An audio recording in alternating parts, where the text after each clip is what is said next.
and and yeah, welcome to the sixth session, the showcase session. My Uh, favorite. yeah, mine too. And you hopefully you had a chance to see some of the lessons that other people in previous classes have done, and this is everybody's chance to brag. I've had a small chance to take a look at some of the lessons, but I haven't had a chance to look at most of them, but we're always blown away. So I'm going to hand it over to you all. Who is willing to be the first one and get it out of the way? Can I go first? Yes, yes, please do. Okay. So, do you want me to give you, I can make you a co so you can share, or would you Sure. rather? Okay, okay. Um, Let me. Don't we give 6 billion extra credit points for whoever goes first? Well, except we would never do that for Allison. We do it for anybody else. Okay, Mitch, can I say the word dickhead online? No, because we're recording. Okay, sorry. Um, all right. I am just a little bit of background. I'm an interventionist in a small school district. So I do title, LAP, multilingual learners, and our high cap groups. And I have a very short window of time that I'm with these kindergarten to sixth graders. Every day I have 30 minutes. But with transitions and all that, it usually ends up around 25, 22 minutes. So I wanted to find something or make something that was doable in that amount of time. So I had ChatGPT help me create this short little story, um, The Adventures of the Problem Solvers. And it goes through, there's a couple of chapters, but they're very short, as you can see. It goes over the Cynefin framework about the different types of problems, and it also has a little section on OODA loops that makes it easy for students to understand and digest. It's not like a very heavy subject, even though it very easily could be. Um, and I have everything bolded just to help them with tracking those terms. The story, I won't read it all, but it basically goes through this group of kids that are problem solvers, and um, they're doing this harvest festival, but there's all these different kinds of problems. One of the problems is a simple problem, one problem is a complicated, complex, and chaotic. So it goes through all of those different kinds and how you need different strategies to solve the problems. And then because, again, I'm trying to do a lot of different things in a very short period of time, I have some comprehension questions at the end. And this writing piece where I don't know about you all, but writing is a big struggle in our building. Kids just, when it comes to pencil on paper, they just check out completely. So, I think I would have a harder time doing this part of it, but it can all be scaffolded, especially if I'm doing it over multiple sessions of small group, especially because this is a big topic that can Right. easily stretch Hmm. over multiple class sessions. But yeah, I wanted something that we could do together. My previous things in the other mind shifting courses have been posters for my classroom, so they kind of are more willing to listen to me when I go on about my little mind shifting spiels. So they kind of are used to learning different things about how brains work and um, you know, why we do some of the things that we do as humans. So I thought that this was a fun way to extend that for some of my older elementary kids. Like this realistically for my school situation would easily be a sixth grade intervention activity. For some of you other folks, though, it might be more suited for younger learners, but this is kind of where I'm at. But yeah, Wow. What a I great love idea. this. This is so good. This is such an amazing resource. Really well done. I kind of want to show some of the older grades at my school just so that they can see what can be utilized with some of the bigger behaviors and like working through some of those things. Really well done. Thank Yeah, you. the minute you said the adventures of, I'm like, I'm in. We're Right, going, I because mean, the doesn't the that just, kids the kids are so we have to do nonfiction all the time. And especially for the older kids, it's hard to bring them back into that sense of excitement for reading when everything they read is, well, not everything, but a lot of what they read is dry and informative, and this is just a more fun way to inform them of something that could oh benefit them yeah, in some way. yeah. Anyway, I loved it. I loved every second of it. And again, the minute you said the adventure, I went, oh, we're going on an adventure. I'm in. That's Thank so you. cool. Thank you. I am really curious. Like, I would love to get David Snowden's reaction because I read stuff by him and I'm connected to him on LinkedIn. Not that he knows who I am. Um, and I don't think he has ever used a word that's less than three syllables, and to be able to take those his concepts and relate it to elementary kids in a story is so cool. So I think I'm gonna message him and just ask him if he wants to take a look at it because I think this is great. It's amazing. Okay. Yeah, Allison, thank you. And thank you for breaking the ice. And now that you know that it's fun to present, who wants to present now? I'll go next. Oh, Ah, go ahead. Sorry, Ross. I say we make them arm wrestle for it. She wins. I want to go next because mine is the other end of the spectrum because I think that Allison has set the tone a little high. So I figure let's go with mine. I don't know if I can share my screen yet, but I think I can. All right. I think I I am just tried to make you a co-host. Yes, there we are. I am. Okay. Okay.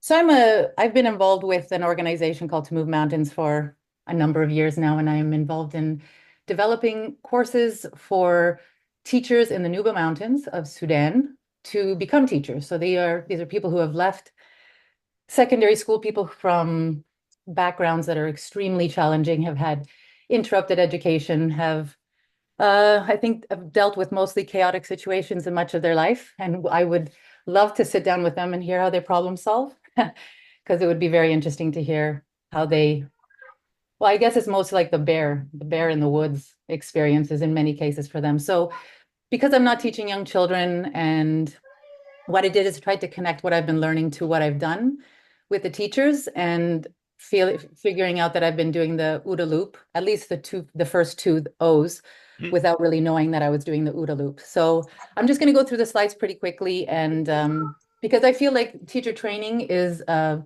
building of a toolkit for teachers for all kinds of situations that they're going to encounter. But then we all know as teachers that you really don't become a teacher or know what it's like to be a teacher until you stand in front of that class for the first time. And then Hmm. once the dust settles, you start to think, oh, wait a second, I have this tool.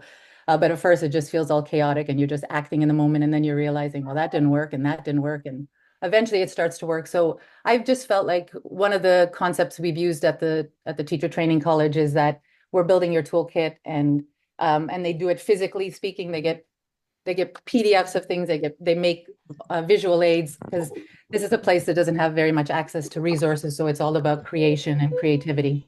So the kinds of things I've done is I've introduced them to stories. There's not a lot of, unfortunately, not a lot of culturally appropriate content that exists out there that kind of tackles the kinds of things that I've wanted to tackle. So I've always asked them for forgiveness when I introduce something. But the beautiful thing is that these guys are adults and they're willing and they're able to make connections. So that's what I've realized. And I just make an effort. I try to make an effort to find things that are culturally appropriate. But the dot has a lot of possibility because we looked at it as a teacher now. And so the things I did is like I'm sure that people have read The Dot, and if they haven't, it's about this little girl that struggles with art and doesn't think she's an artist. And so I put up a picture, we talk about it. I ask them like, how is your, how is your student Vashti feeling? How do you know? And I ask them to give me evidence. And they just tell me some things. So as a teacher, you're observing all the time. And so this is where I made the connection to observing. So at first they had to look and they're like, what, how do you know that she's not, if they say she's not happy, and they have to look at evidence in the picture to support that. And again, all of this is things that I want them to do with their own classes someday. So I'm always modeling in ways that are appropriate and hoping that they will take these on, but also having them have the experience, because many of them were in teacher-centered classrooms with limited resources, and lucky to have like a chair to sit on, let alone books to look at. So it's always been really nice to experience books and picture books with them. So then I go to this, and we look at it as, first we read the whole book. This is the second way through. And then like, what's the first tool Vashti teacher uses to help her overcome her self-doubt about drawing? Does anybody want to venture a guess what the first tool is? If you know this book. So Vashti's teacher leans over into the blank paper. She goes, polar bear in a snowstorm, she said. Hmm.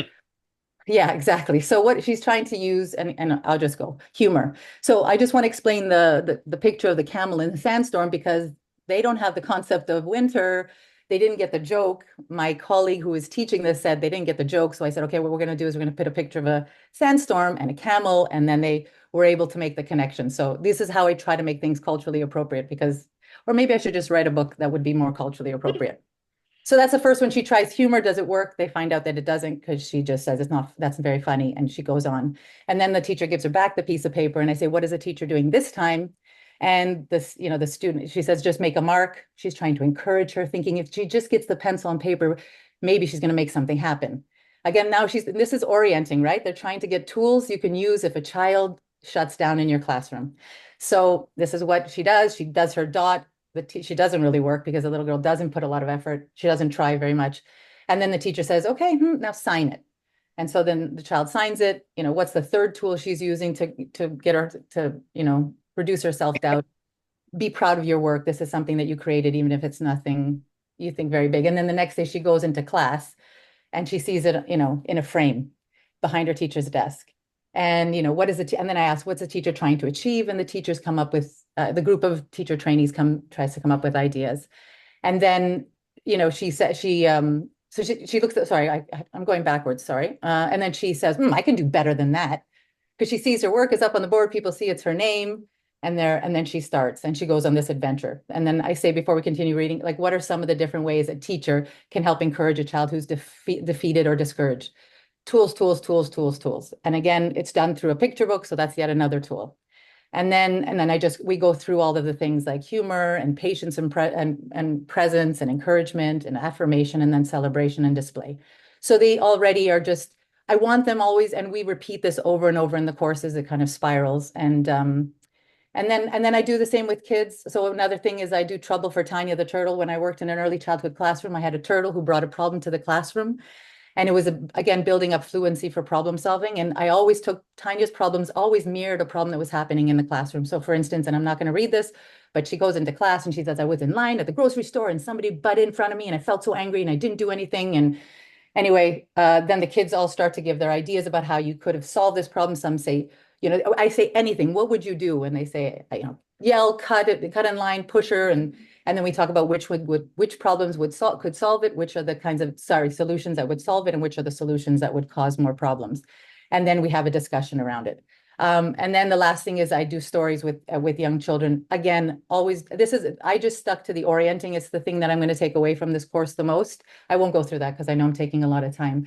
But it's the thing I'm going to take from the course is that just keep building my toolbox and orienting and figuring out how I can solve problems. So anyway, thank you for listening. Oh my God. Okay. Oh my gosh, this was amazing. Thank you. Mitch, you didn't love every second of this. Yes, I did. Because it's kids helping kids, right? And it's not that kids don't want to hear from adults, but it's so much more powerful when kids problems. Right? And I got to tell you, I love the artist story. Oh, yeah. Good, it's a polar bear in a sand. I'm like, yes, like, this, yeah, okay. This Um, fed my I heart tonight. Thank you.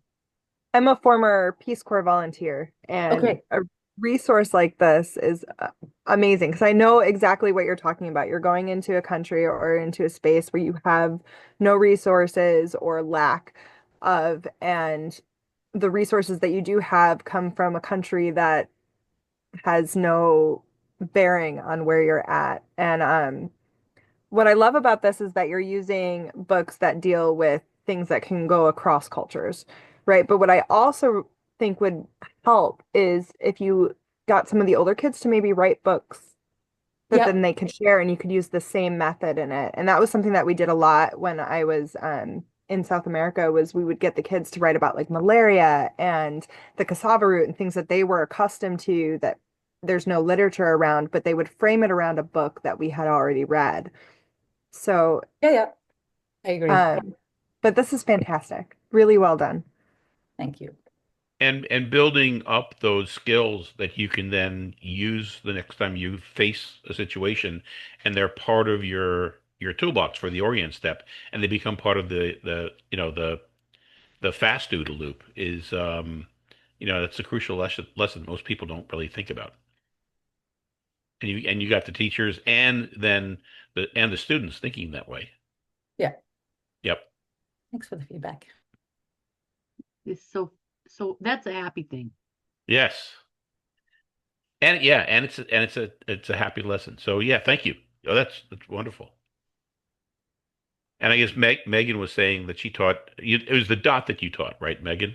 Every year, the first week of school when you taught art. Yep, every Yep. year I taught it and they loved it. It's always a great message, especially for an art class. And it's still a beloved book and now my my home with my kids. So Hmm. I loved seeing that book still in action. Well done. Good. So, Ross, you wanted to go next, I think. Not after that. Oh, okay. You know, Oh she my said God. this, and No, that's funny. She said the same thing about the lesson. And what I love is that they're all amazing. no, those two are just, they blew me away. So I'm actually a brailleist, and I work with not only blind, but and low vision children, but I also have three deaf-blind students in my district that I work with. And so I like to do a lot of auditory type things. Um, because so much of what we do is in print, and it's just difficult to access that for those students. Um, and I also do a lot of work with our PDs and trying to get our team to, you know, figure out new concepts and ways of thinking in that. And And so, Ross, can I yes, just clarify? PD means professional development. yes, Okay, well, yes. that's a Washington State term, and I wasn't so Oh, sorry. okay, I just wanted to make sure everybody's with us. Go ahead. okay. Well, see, in New So York, we already know everything. We don't need no thinking professional You development. don't need PD. Sorry, So Ross. anyway, Sorry. so I was writing up a lesson, and then I thought, why not turn it into a podcast? And this is thanks to Tammy, because 2 years ago I took a quick AI course that you taught at Cheney. Hmm. I went down that rabbit hole, and I've been doing a lot of work with Colleague AI, and Colleague took my lesson plans, turned it into a You know that was podcast. developed out of the University of University Washington. of Washington, yep, yep. I've taken a couple of their ESD courses and fantastic stuff. So, um, it's a quick 5 minute podcast. If you guys want to listen to it, I'd be Let's willing to let's share go. that. Let's I was go. gonna Okay, say, can we at least, Mitch? Can you at least let him get? This is great, let's see. Where am I? There I am. especially Mitch if he's gonna credit Tammy, Yeah, whoever she is. whoever she is. Okay, let me see. I'm okay. Share No screen. worries, Russ. Where am I? And then There it if it's is. audio, you might need to also share sound. There's usually a check mark for sharing sound. I don't see a check mark for sound. Let's see here. Did you guys hear that? Thank you. No, so I think you might have to unshare, and then when you at the point where you click on share, um, that's Yeah. where um, that's where there's a check mark for share sound, I think. Oh, there it is. I see it. Okay. Here we go. Okay. It's simple. I'm Claire. Got Welcome to today's episode of Learning Made Simple. I'm Claire, and with me is Charlie, a curious student who's always eager to learn about new concepts. Today, we're diving into something fascinating, the OODA loop.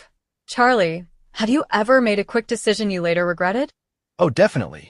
Just last week, I responded angrily to a text message without thinking it through, and it caused unnecessary drama with my friends.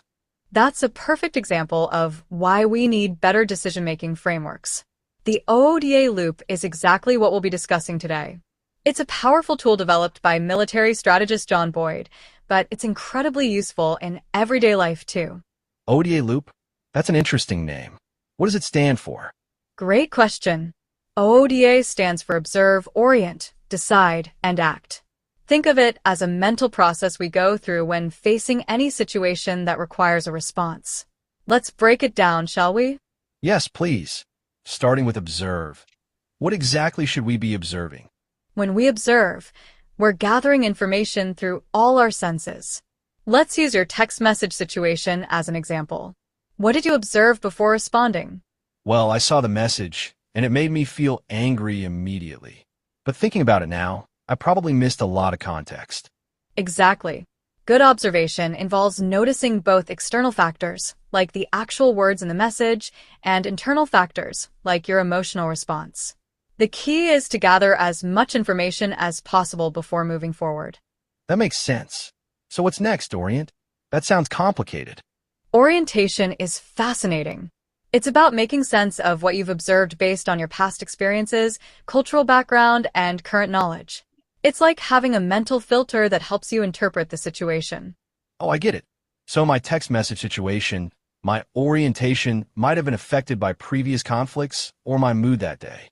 Precisely. Now, let's talk about the decide phase. This is where you evaluate your options based on what you've observed and how you've oriented yourself to the situation. What options did you have with that text message? Well, I could have responded immediately like I did, or I could have taken time to cool down, or maybe even call the person to discuss it directly. Perfect examples. And this leads us to the final phase, act. But here's something crucial. The OODA loop isn't just a one-time process. It's cyclical, meaning you can adjust your approach based on the results. That's interesting. So if my first action doesn't work, I can start the process again? Exactly. Let's do a fun probability calculation. If each time you use the OODA loop, you have a 60% chance of resolving the conflict successfully, what's the probability you'll need to try again? That would be 40%, right? Because if there's a 60% chance of success, there's a 40% chance I'll need another attempt. Correct. And this is why the OODA loop is so powerful. It's flexible and allows for learning and adjustment. Let's practice with another scenario. Imagine you notice two friends arguing during lunch. Walk me through how you'd apply the OODA loop. Okay, let me try. For observe, I notice their body language, tone of voice, and what they're saying. For orient, I think about their friendship history and any recent events that might have caused tension. For decide, I consider options like mediating, getting help from a teacher, or giving them space. And for act, I might choose to speak with each friend separately. Excellent application. You know what's fascinating?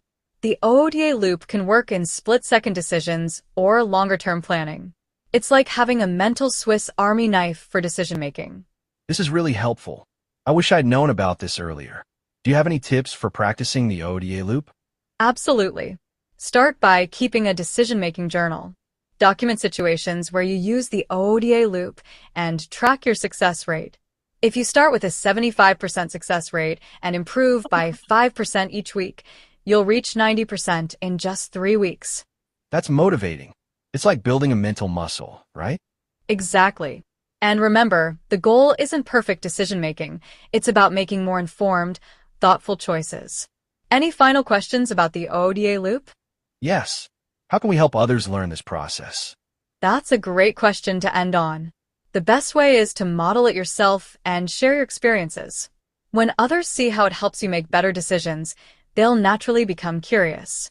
Remember, good decision-making is a skill that can be taught and improved with practice. Thanks, Claire. This has been really eye-opening. I'm definitely going to start using the ODA loop in my daily life. Thank you, Charlie, and thanks to all our listeners. Remember, observe carefully, orient thoughtfully, decide wisely, and act decisively. Until next time, keep learning and growing. Wow.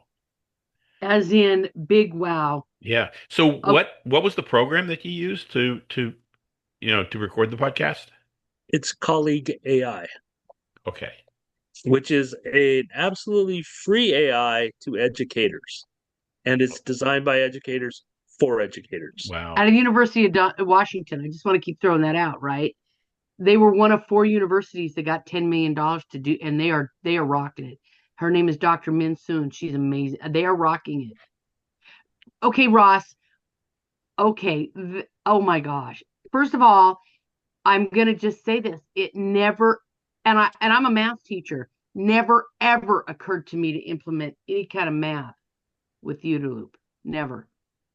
That was incredible. Yeah. The other thing I loved was when they're looking at even the percentages and the when they say, you know what, this isn't to make you perfect. There's no perfect decision. This is just to make you more thought.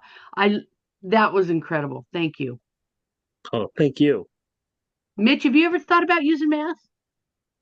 Am I I try just I never use math. Well, but I'm I just mean, kidding. it never No, occurred to no, no, it me never occurred to me to use math in teaching. the way Yeah. that this That was never. yeah. Okay, that was enlightening. Thank you. So Excellent so job. there was a request Ross, if you don't mind, put a link to colleague.ai, or is it just is that the whole URL? Um, could you put a link to the program that you use in the chat so people could Sure, have access to it? sure. Yeah, these that's why I love these sessions because I always get blown away. You all uh you all make this teaching so accessible to kids and other teachers.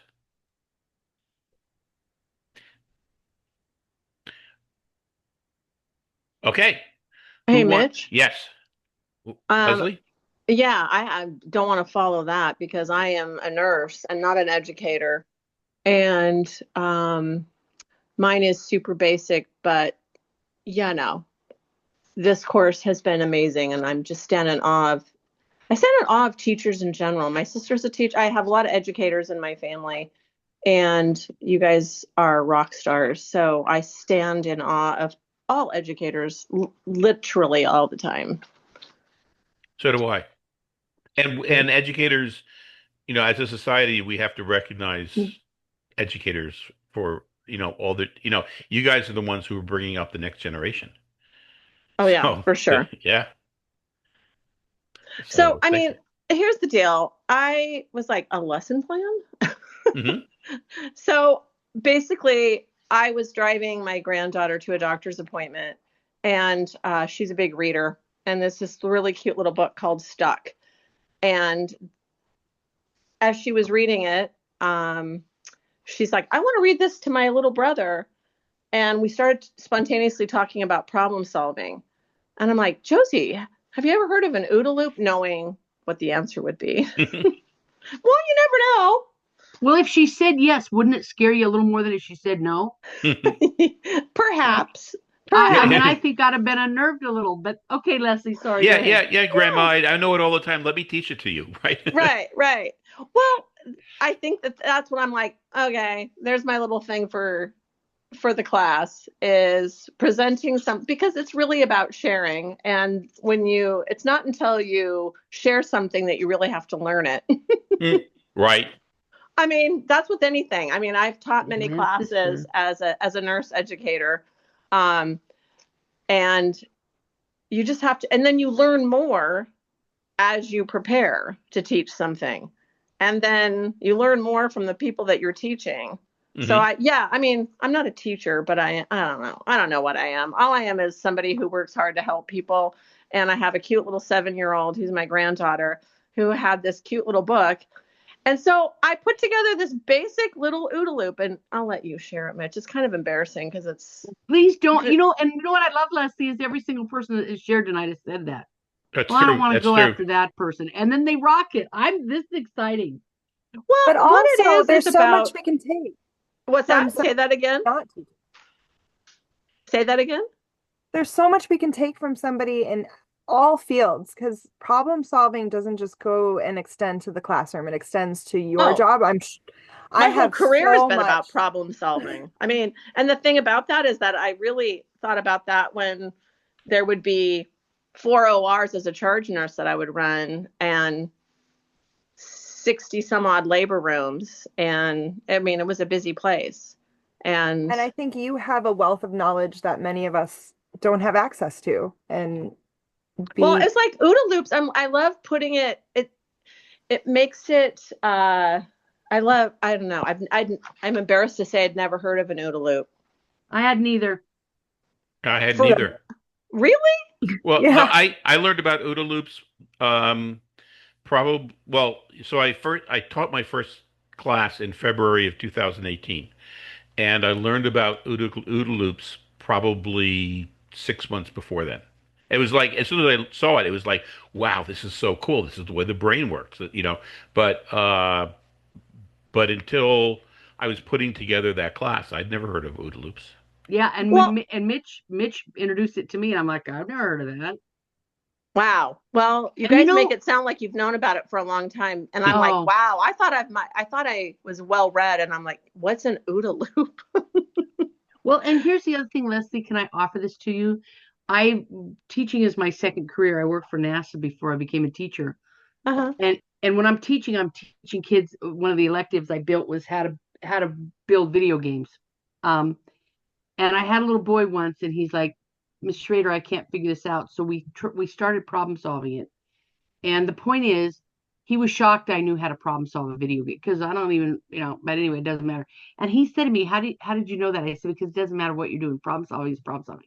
Whether you're launching a shuttle or building a game, problem solving is problem solving, right? The loop is the same, the iteration. So just whatever you do, and I love how you say you're not a teacher. We're all teachers, but okay, I can't wait to see this. Oh, it's just basic. So my granddaughter also swims, I mean, in her little world, but she's on a little swim team. And one of their things, they dressed as superheroes. So I'm like, I'm going to make this engaging for my cute little granddaughter I want her to learn because she's a smart little cookie. And why not teach her how about OODA loops at this age? And then she can be Yep. an expert. I mean, that's the whole point. I'm like, why not start at 7? It would have been cool if I could have learned that at 7. Mhm. So anyway, OODA loop, superhero. And I just grabbed a toy because she has a little brother who gets a hold of her stuff all the time, accidentally and Yeah, purposefully, and yeah. loses her stuff. So it's just the stages of how to solve a problem. And what was cool is if you go to the next slide, um, when I put the stages of OODA loop, when I was explaining it to her about the whole process of OODA loops, um, she's like, Mimi, I'm super good at solving and observing. And I think that's the cool part is that when I explained it to her in stages, she said, I'm really, really, really good at observing. And to me, that was a really cool, like, I thought, wow, she's kind of getting it.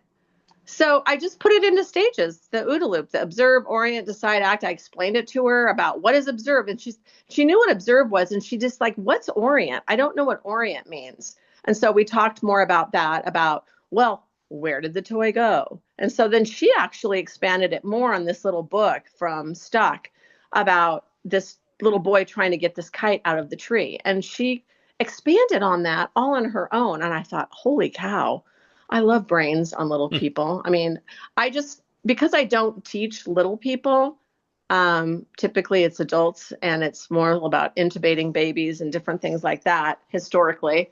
Um, it's just a different audience. Anyway, then it was like, oh, let's make a plan. What's the next step? Make a plan. And she's really good about that, about making plans and then decide and then act. And I know it's pretty basic and it's a really, really simple thing that I did together. But what was cool is I was driving her to school just on Monday, and there was this big traffic revision when I was taking her. And she's like, let's make a plan. And I thought, oh my God, it's kind of cool. So my very basic share is really about how I helped my cute little granddaughter.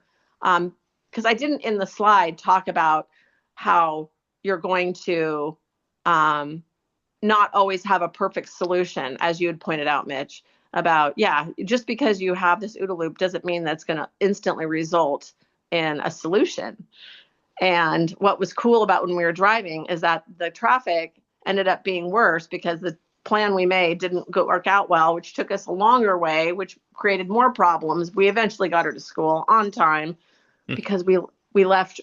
We always leave extra time to get her to school before I go to school. And anyway, it was just kind of cute because her little brain is processing OODA loops ever since Sunday. Because I presented it to her after Mother's Day dinner. I said, Josie, you have to look at this. And she looked at it. And I think that's the cool part of it for me. As a non-educator, I taught my little granddaughter, but I teach my granddaughter and my grandson all the time. And it just made a difference in her little brain. And I think that, like when things happen to her and she starts getting upset, this now becomes a tool that instead of dwelling on what's making her upset, it's like, oh, let's use OODA. And like her brain will switch so quickly to start thinking about solutions that that she'll be much less likely to be stuck. Yeah, and I told her that Aviator came up with the idea, and she has consistently said since she was 2 years old that she wants to be an astronaut. She's like, wow, well, that's cool. I'm done. Mm. He's got to be smart. And my dad's a retired airline pilot, so it's funny. My dad's like, finally, I'm going to get somebody who's going to fly airplanes in my family. So anyway, she thinks it's cool, especially even because an aviator. She's like, well, then for sure it's cool, Mimi. Oh my God. So can I just share that this makes me want to cry? Why's that? Because I have 2 grandchildren and kids can do things. Kids can think things. They don't have. She's like a sponge. Yes, but I just look at yours and I just think, how powerful is that? So now I'm going to go do this with my grandchildren, right? Because that's amazing. So thank you to you guys and all of you, because I was like, I can't do this class. I have to do a what at the end? I got to tell you, your granddaughter reasons better sometimes than my husband does when he can't find his keys. Like the other day, I swear to God, I heard him say something like, our kids had to have moved them. And I'm like, baby, our kids are 34 and 35 and they haven't lived at our house for 20 years. That's try another one. Yeah, let's try again. And he's so funny because he always gets mad. He's like, because I say, let's come up with a plan to find him. And he's like, if I knew the answer to these questions, I'd know where but I think, that's adorable. And by the way, Leslie, where are you located? In Renton. Oh, okay. Well, I'm in South Seattle, but I work in Renton School District as a nurse. Because that's right. I'm sorry. I should have remembered. Yeah, Damien. Yes.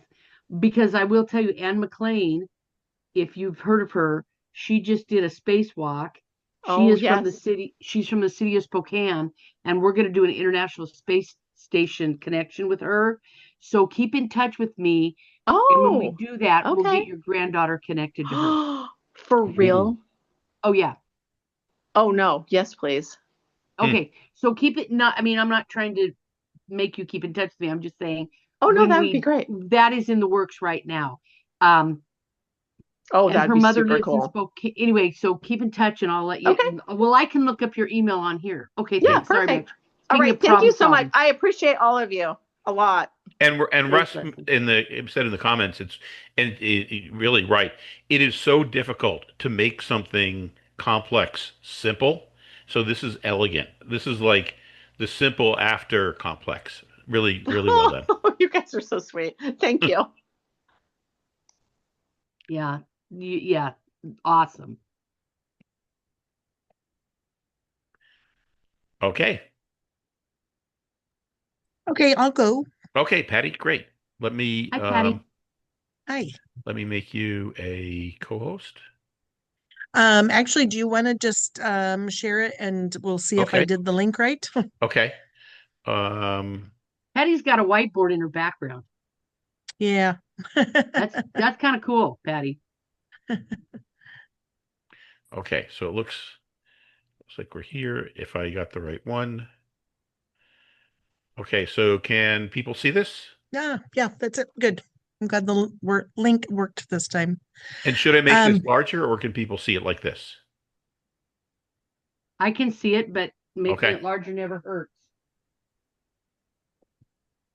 There. so we have I'm work with a private school, Academy Northwest, and we have a graduation requirement that they have to do a research project. And it could typically they just do papers, but it could be some other kind of end product like a website or display board or um, something else. So I try to do the research project with them pretty often. I don't do it every year because it gets a little um, it's a little much Mhm. to try to do every year. So anyway, I usually try to pick a theme. I used to work with National History Day, and I think that when you have a theme, it really helps guide your project a little bit. So when Mitch was first presenting the OODA loops, I could just immediately see how it fits with scientific method, but then also with our historical research that we do. Because, I always explain to the kids that the research is a loop. You start, you have questions, and you learn some stuff, but then you should have more questions and you have to read some more. And then you have more questions. And then, so the whole project, I feel like, is a OODA loop. But then I feel like each stage is a new loop. So I just went with the picking your topic. If you scrolled all the way down to the bottom,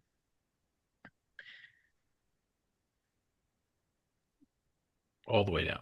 all the way down. Okay. So down at the very bottom, I made this years ago, this 10 topic analysis, and I give it to the kids in paper, but usually they end up having so much to write on it that they like digital. So I give it to them both ways, but it's a way for the kids to um, decide what their topic's going to be. So they have to first come up with 10 topics, and then we go through stage by stage, um, looking at the different parts and pieces of each topic. And as we find things that, well, maybe they're not so interested in after all, or maybe they're finding that it just doesn't fit, um, maybe it doesn't fit the theme or whatever, then we can eliminate. Picking a topic is the hardest thing, and a lot of times kids just want to pick one. This is what I want to do. But what they find is in the process, then either they hate it and they don't want to do it anymore, or it's too big, or it's too small, or it doesn't fit some way. So this is a way for them to investigate 10 different topics and slowly eliminate until you're down to 3. So if you can scroll back up again, I don't need to necessarily, and I might have over analyzed the ODA loops, but at each stage of the process, I enumerated what the observe, orient, and decide and act is for each one of those things. So they first just get some different materials and just pick 10 topics, and then they get in a group and share those topics. And by sharing them, maybe they find that they don't are no longer interested, or maybe even at this stage, maybe there's other kids that came up with the same idea. So maybe they can work as a group or partners, or at least share sources. Maybe they don't want to work with partners, but they can at least share. And then they go back, and now we're going to read just enough to see how it fits with the theme. And so they have to um, just write a sentence or two, or maybe just a phrase, how it fits with the theme. And then they go back to their group and discuss it. And they come up with search terms. And so, anyway, there you go. At each one of those stages, they are eliminating topics till they get down to 3. And I'd like some feedback on this. Usually I have them write why those 3 are the best, right? And usually then in writing that 500 words, it points out to them what they're going to go with, right? But I also had the idea when I was making this that maybe I should have them write why they're not the best, right? So any feedback about that? Well, I will say that in the chat, somebody said, thank you for the research project lesson plan, right? And I was thinking this exact same thing, because as a science teacher, like you said, the scientific method, God, doing research projects, which is where some really great learning has Yeah. the topic picking has always been, and I used to tell kids, try and keep it simple, right? Right. And they never did. They Right. never did. So this is fabulous. I think the OODA loop, using it to pick a topic, which you would think just pick a freaking topic, but no, it doesn't work like that. Yeah, So and I love this lesson. Thank I you. really like it too. I think that is really a difficult thing for kids to figure out. They so quickly choose topics and so quickly get bored or find that that's not what they want and then lose interest in the whole lesson usually. So I love this idea. It is really nice. So good job. Thank you. You can also use it for history and English. I had to teach both of those in the high school level. For history as like a history project for class participation or government participation for their senior year. And for them to, how you put it, yes, why didn't they like it was one of the options. One year we had to do here in Lackawanna of why it didn't work. So that is a good idea, Patty. Awesome. Thank you. And your idea of having them write why they wouldn't pick the project, I don't know that I would have them write 3 to start off with, but you might say, okay, eventually we're going to write 3 essays, but I want you to start off picking the one that you like the best, and I want you to write a 500-word essay on why you wouldn't want to do that. Oh, yes. Okay, Right. and then it's just one, and then they could write the other 2 essays however they wanted to. But this way you could kind of gauge, is that going to be a good idea or is that not? Right. Instead of doing the whole hog thing. Yeah. Good. Thank you.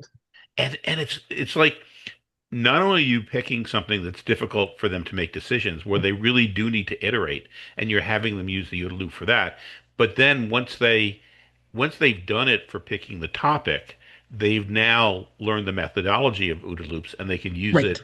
You could bring it up for other things also because they know how to do it. Yes, I plan on going to then the next level is, narrowing your topic and making sure that, you have a doable topic in focus, and this for note reading and note taking. And but I just think it'll work for every stage. I mean, I always tell the kids that it's a cycle. You'll start, you do this, and they want it to be linear. Yes, they do. I start, it's easier. I read it, I take notes, I write it, I'm done. Well, and what's fun about it is that you can always tie it into so many things. Like you've literally made the groundwork for, like, I could take this and go put it into a kindergarten classroom really super easily by just like changing a few topics and manipulating it, which is what I really like about it. But also what you were saying about it being a cycle, like it's funny because all through school we teach kids about the life cycle or about the plants, all these different cycles, the weather cycle, the water cycle. Yep. And you kind of like put something on it, like it could be the writing cycle or the thought Right. cycle, problem solving cycle. And if we just kind of keep that going, it might be easier for kids to latch onto. Yes. That's fantastic. Good Yeah. Yeah. job. Thanks. Thanks. Excellent. Excellent, Patty. Okay, I'd like to actually just build right off of that because Okay. I did use it for science, and it does lend itself really well for science activity and scientific method. So what I ended up doing, we're studying sound waves right now, and the kids were designing tin can telephones, and we're talking about sound waves and um, what sound actually is. So it was kind of an engineering and science lesson where they used the OODA loop to go through different iterations of their design. So it was a design, and the design process actually has a loop as well. I mean, it lends itself to that.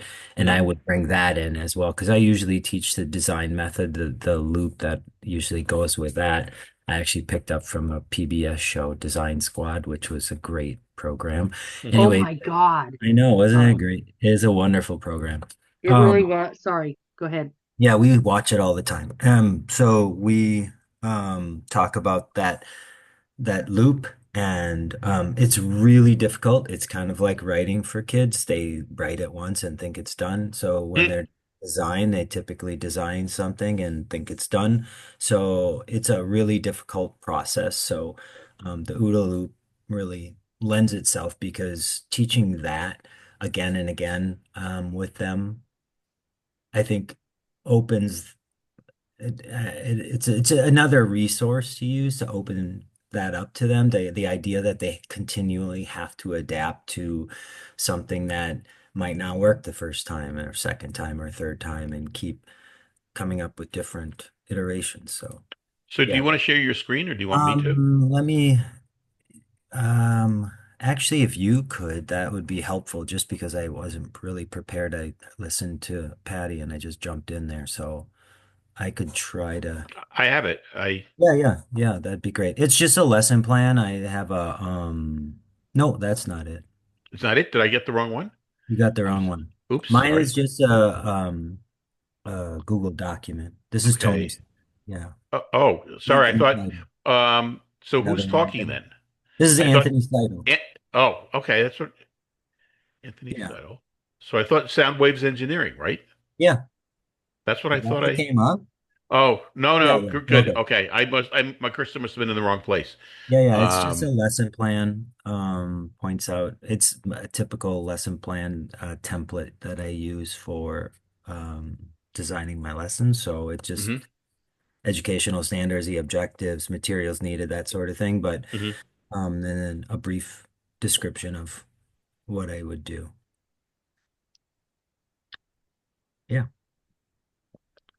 Okay. And then just so how do the students use OODA loops to examine the sound waves? So they would go in, and when we watch a video, I mean, actually, if I can read what I wrote, but Hmm. we watch a video actually of the discussion. We use Mystery Science as a resource in our district, so we watch a video on sound waves and what sound um, what is sound. It's real basic level for the fourth grade group that I teach. And then they're presented with an opportunity to design these tin can telephones. And Okay. so they get a set of materials and they're set to engineer a telephone. And what happens typically is they have a couple different options. They can say, okay, design this telephone using this material and then try it around the corner and try this. What we did, and this is even before the OODA loop that I went through, I brought out different materials and I said, well, how could these materials work within this? And so the OODA loop works in the sense like the kids design their telephone, they present it to the class, and then we talk about what could we do to change it.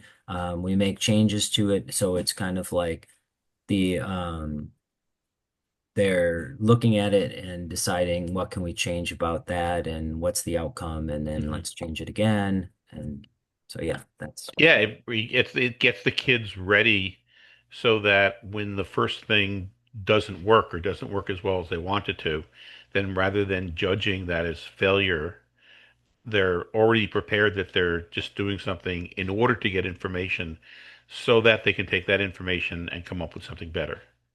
yeah.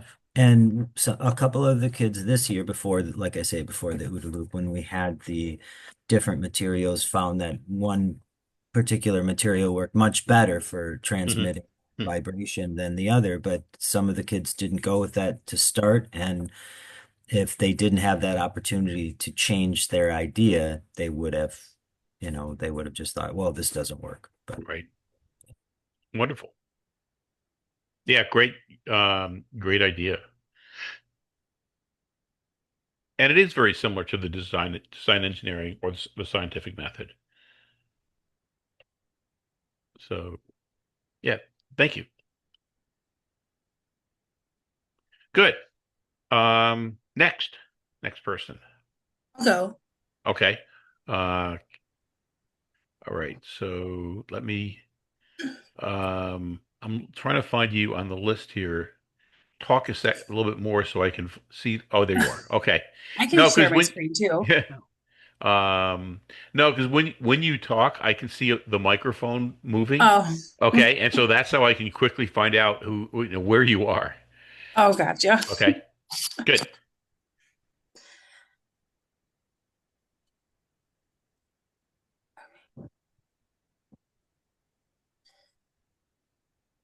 I created a presentation that I can share with my students as a lesson plan and including posters that they can use as a reference for future problem solving. So let me just. I teach third grade in a co-teaching classroom. And I created a lesson plan or presentation for lesson, I would say for probably grades 3 to 5, but I feel like it can be like easily tweaked for other grades, either um, older or younger, just depending on like the language and the different scenarios.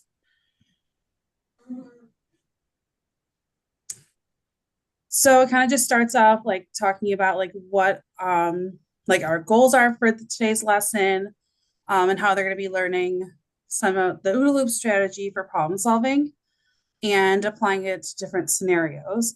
And that, the overall goal is for them to be able to like put that in their own problem solving toolboxes that they can later on use for their own problem solving. Um, my colleagues and I were talking a lot about how it seems like kids more than ever um, just do not have problem solving skills. And for every little thing, not that we're not there to help them, but they usually will jump to like getting a teacher right away without trying something on their own, or it'll escalate really quickly.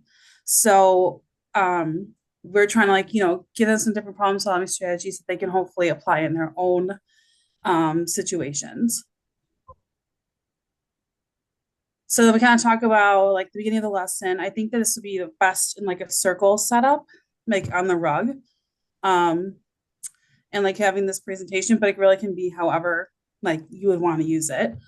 Um, and having some different posters about, what does OODA stand for? And then a poster for each one and different prompts for the student. So like for observe, like, when you're faced with a problem, ask yourself what happened, what did you notice, what did you learn, what did you already do to try to solve the problem? And then I did that for each step. So orient, what do I want to accomplish? What is the end goal? What are some things that I can try or start thinking about those things? And I think something that was really important was to include like how, like what might the other person be feeling in this situation, even if there's a person they're currently like mad at, just take into consideration what that other person might be feeling too, or maybe like thinking about why do they act that way. Wow, that's an incredible lesson in and of itself. Yes, that's a Yeah. lesson in a lesson. Um, decide is asking yourself like what are my choices and what am I going to try? It's like to make a decision. Um, and then act is like following through with that decision that they decided on. And then after reflecting on it and asking yourself, did it work?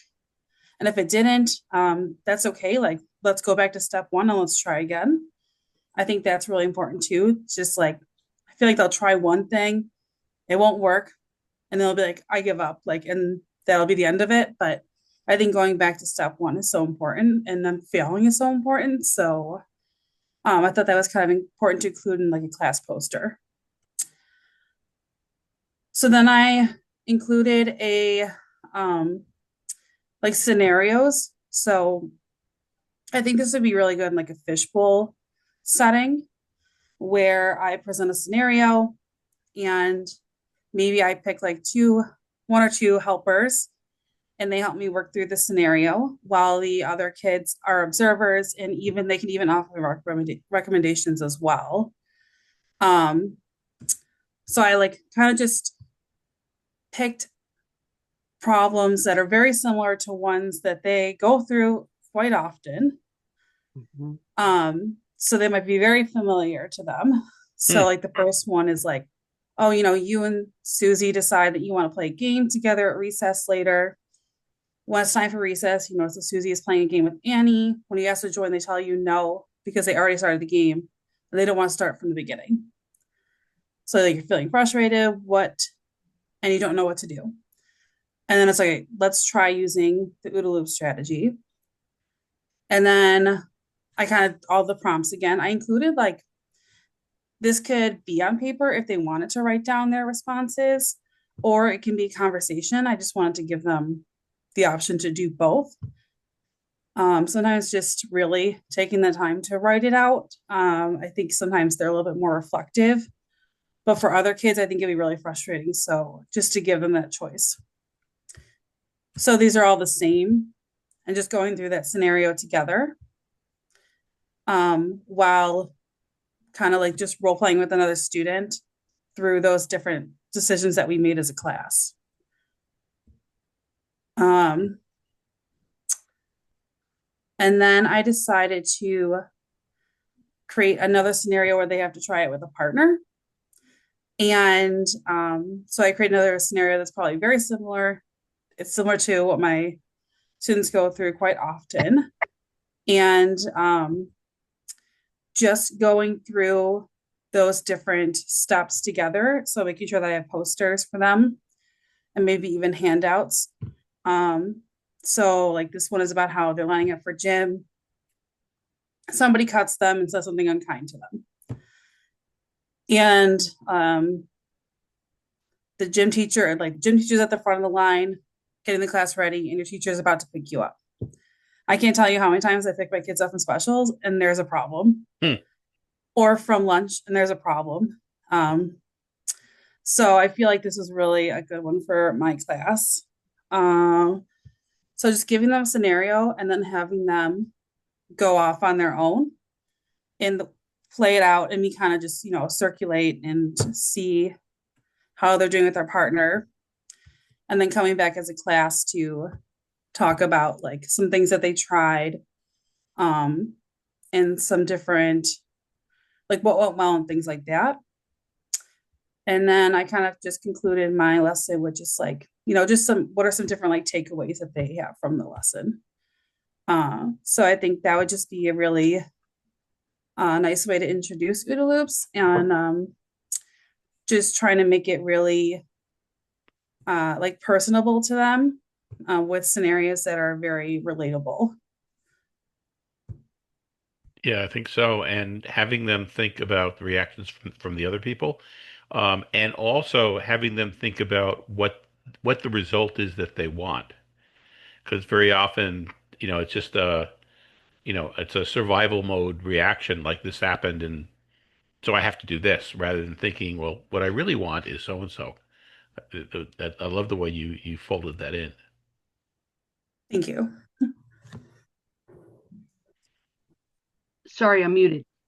And I love that too, because what I love for kids to think about, and you did a brilliant job with this, is it's not just about problem solving. It's about, what do you really want? What do you really want in the end? What is it that you really wanted to see happen? When that doesn't happen, how do we go about making that happen? Or what's the best fit? Anyway, loved it. Thank you. Thank you. My son's in third grade, and I can totally see him like participating in this lesson Hmm. and like him and his friends having a really good discussion around it. It's really good. I feel like third graders love to talk. So, Oh yeah. let They do. them have the floor. And they want to socialize, so they don't always want to just hear me. So I think that I agree. So I feel like they would really enjoy it. No, it's really good. Thank you. Yeah, and I think we're all seeing that kids, for a lot of different reasons. Maybe it's electronics, maybe it's related to COVID. Um, they're not socialized. They're not thinking through the problems, and walking them back with a lesson like this really gets them to think about, well, this is a problem, so let me go through a process and figure out what I'm going to do about it rather than just reacting. Maybe we can pattern them.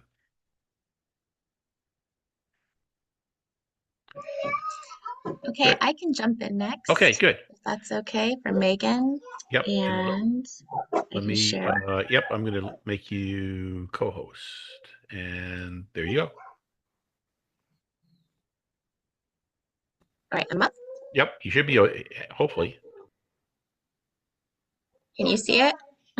No.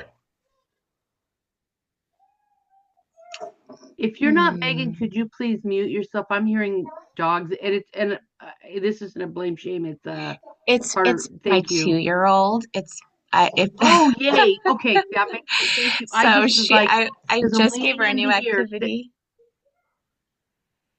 Sorry, Megan. Okay. Great. She's playing with her little toys right now. So, okay. Are you able to see my screen? No. Okay. All right, here I go. Yes, it's coming up. Okay, Yeah, there we thank go. you. Good. Okay, so OODA loops for the win.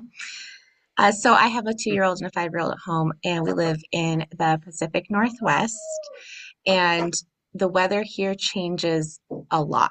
So I am really trying to give those critical thinking and trying to give that tool set. So it's not all on mom to worry about what shoes are we bringing, what coats are we bringing, what don't we need, what do we need. I'd like to offload that as much as possible.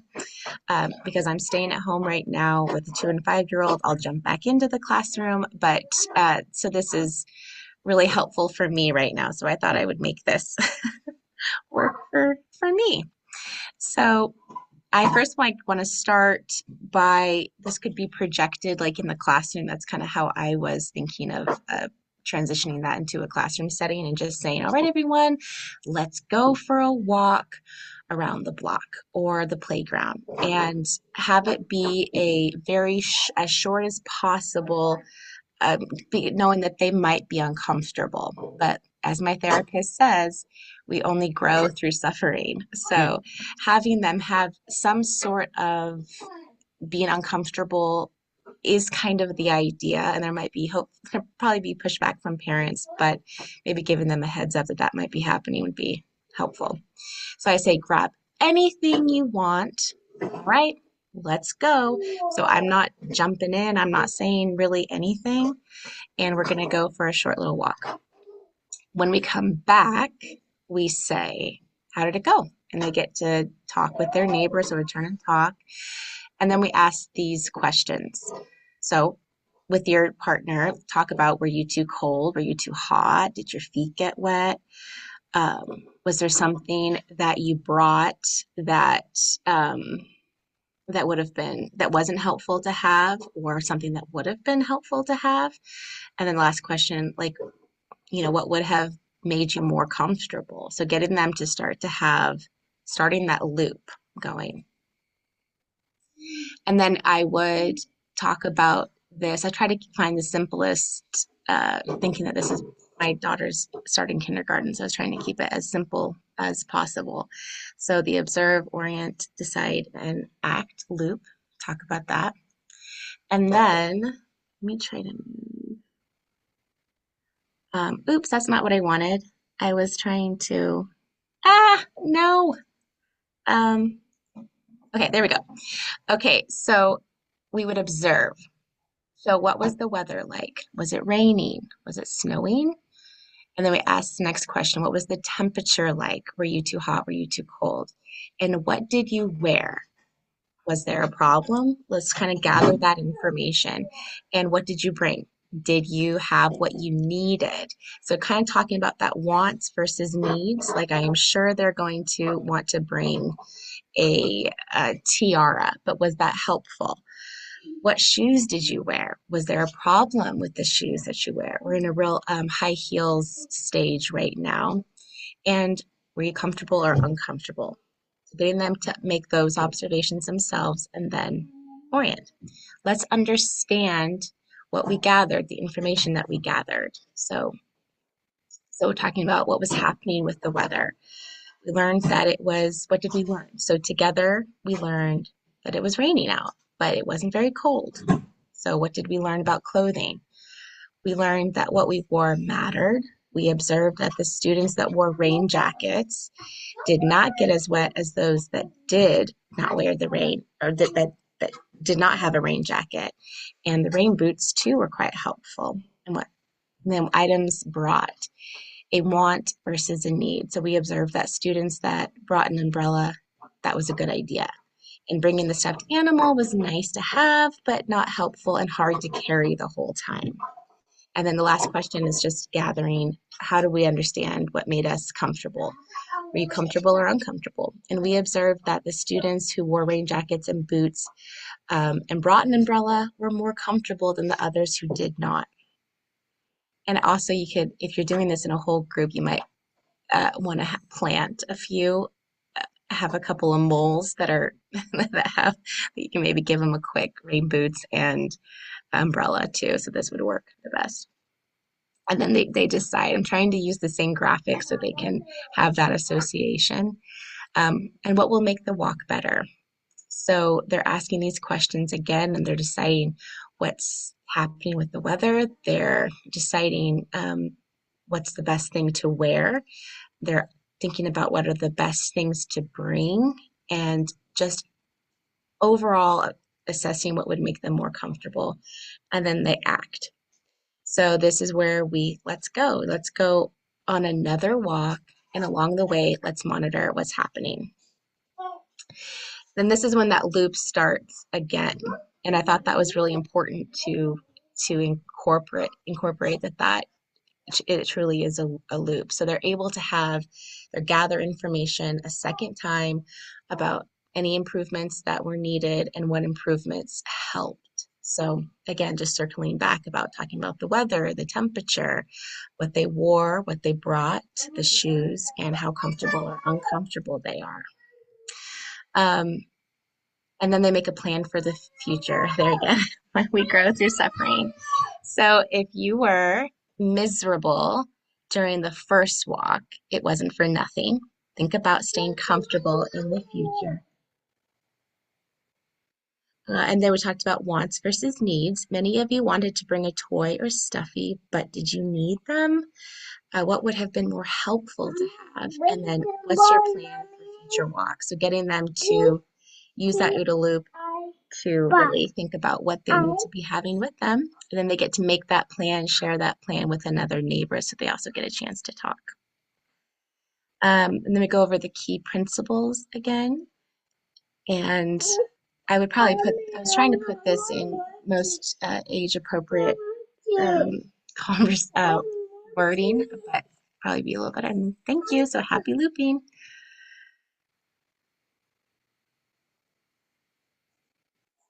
Sorry, it takes I me a love second to it, love it, unmute. love it, love it.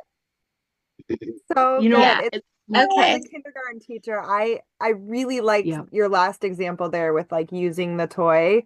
I feel like it's something Mhm. like even on the first day of school, you could pull out and like help them with those big emotions when they're dealing with that transition from being at home or preschool to like full day kindergarten. I could use Oh, this. great. That was really well done. Yay. Thank you.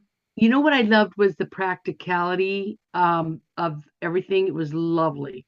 It was lovely. And my only thought was at the end, when you were putting the Uda in there, if you could maybe find a picture, maybe of a teddy bear making a decision, Oh, yeah, yeah. something, it just occurred to me because I'm thinking, kids love pictures, and they Yeah. relate to them. But it was absolutely fabulous, Megan. I wish I had had this when my children were little, Yeah.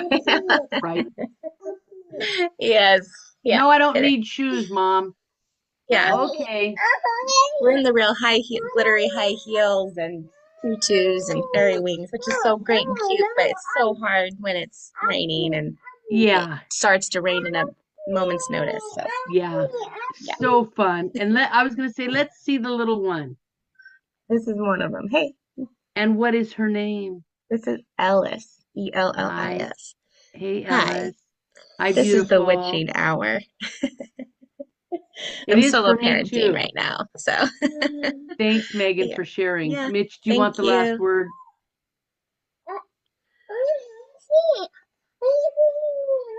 You're muted. Sorry, I could have used this when I went out today and it was raining and I didn't wear a raincoat. So it's too late for me. But I thought the way you made this, I mean, it's a perfect example for young kids, and the vocabulary and the graphics were perfect for kids. I could really see this being used by early elementary teachers to get kids used to thinking about issues, and then what we call is finding the gift in something that didn't work out, and the gift is what you learn. So if they're used to using OODA loops because they've done it once or twice, and then they try something that they're not using OODA loops for, and it didn't work, then you can always go back and rebring the OODA loops, and it lets them calm their emotions by just thinking of like, well, what do we want to happen? What did we learn? Um, Hmm. and that's And to just have that ownership builds through exactly, that. yeah, yep, yep. What a great Yeah. lesson for kids. Yeah. So Thank yeah, you. thank you for sharing. Hmm. Thanks. Yeah, yeah. She's going to be smarter than any of us. So Mitch, she yeah, already is smarter than me. right. Me I'm too. just Yeah. gonna, let's just say it.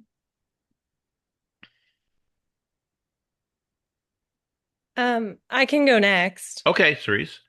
And let's see. So okay, see the list, and there you go. Now you're co-host. Thank All right. you. Thank you. Okay.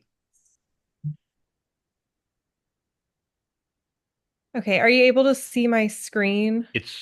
Yep. Okay, perfect. So I teach second grade, and I wanted to do some slides so that we could have a little bit of a visual, but just to guide us through like a class discussion.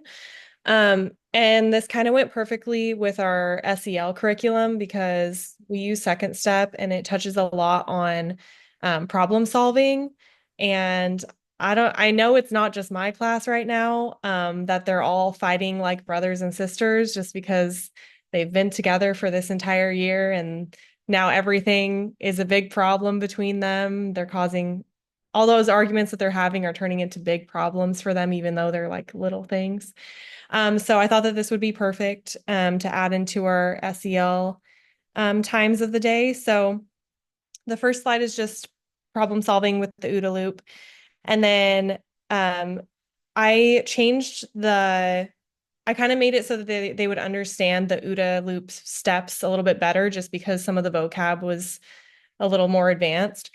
So I just said, number one, observe. That's the same as look around, paying attention to what's happening around you and inside you. Um, and you're trying to see what's going on. You're trying to figure out what's the problem, How am I feeling? How are the other friends in my class feeling?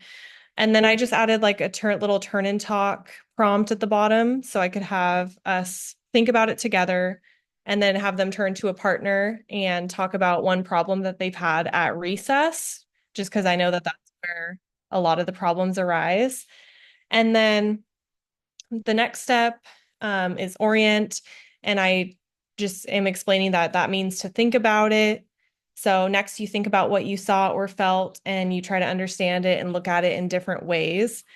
And then our turn and talk prompt would be, how did you feel about the problem? So the problem that they came up with for recess, how did you feel about the problem and why did it happen?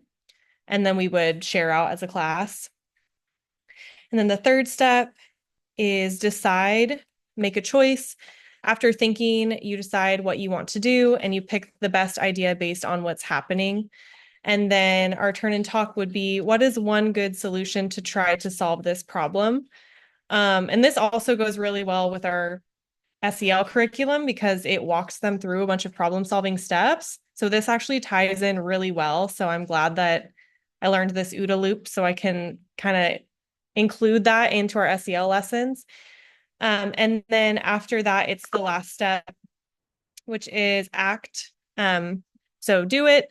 Now you do what you decided. You take action and you try to make things better or reach your goal.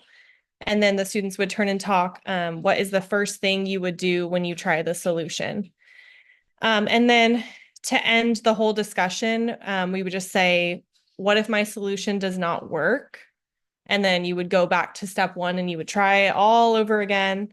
And that's what makes it the loop, because it's a cycle. You're not just trying one solution and then it doesn't work. And then I'm just going to keep using that solution over and over and hoping it'll work the next time. So I think this will be really great with my second graders because, yeah, they're all having problems right now, just kind of getting along and turning their little recess issues into big problems. And so this will help them figure out some problem solving strategies and then know what to do the next time that same problem happens.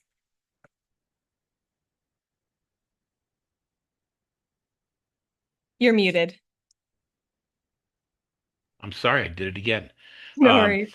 So, and probably also helps you with co-regulation, right? Because once they start learning this vocabulary, you can, you can be the one to alert them. Hey, wait a minute, let's go back to this, and eventually they can self-regulate. But I think this is a great tool for an adult to kind of nudge kids in the right direction and how to think through issues. I love your graphics I was going to say the and the graphics talking. Yeah. were great, but my favorite thing is when you said, because I think most adults still need help with this, so maybe you could jump on that, where when you keep doing the same thing over and over and it keeps not working. And I thought, who was it that said that's the definition of insanity? Where you keep doing the same thing and you keep getting the same results and you don't know why. So I love that part too, and I don't need to reiterate what Mitch said, but the graphics grabbed me right away, and I don't even like pink, and I thought, oh my gosh, those are adorable, Thank you. adorable. So, Thank and I love. Can I just say it does make my heart happy because I taught middle school that elementary kids do the drama thing at the recess too, because oh my God, there were days that you just my favorite thing is when the drama coach would be gone for the day and they would come over the loudspeaker and say there's not going to be any drama today, and I would always burst out laughing and the kids were like, why is that funny, Mr. Schrader? I'm like, because there's no way there's not going to be drama in this like today, even though I mean no drama club, but man, there'll be drama. So thanks, 30s. Yes, thank you. I loved it. And then Kelsey, you asked to present also? Yep. Okay, and let me see.